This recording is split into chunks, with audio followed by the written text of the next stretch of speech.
all of my theology followers. As promised, I'm going to explain the origin and meaning of the resurrection story. The life of Jesus in the New Testament is completely a work of fiction. The character is based on a Hellenist Jewish teacher that was killed for sedition by the Romans. So the mythology of the story is to reinforce the concept of rising from oppression. Let me show you what I mean.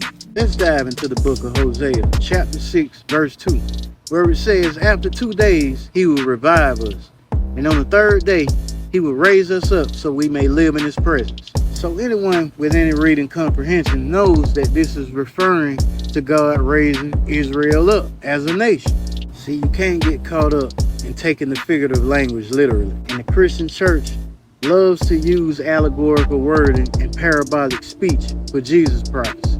And it's just like Isaiah 42 all the way through Isaiah 53. Isaiah is full of servant songs.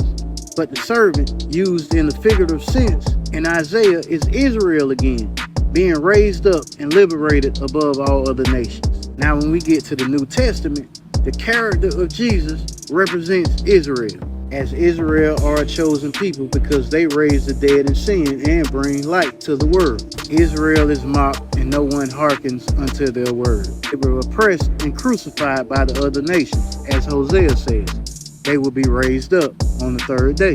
Because let's be honest, Jesus can't be one of the Jewish messiahs.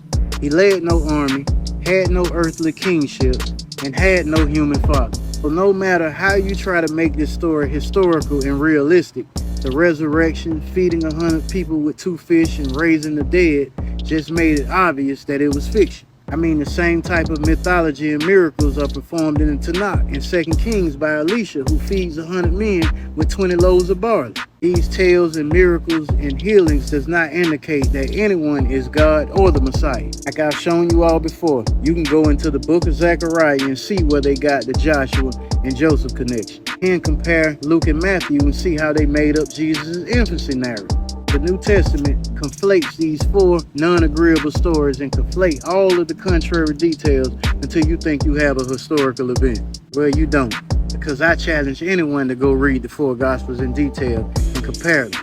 You will be amazed at how they don't even tell the same stories.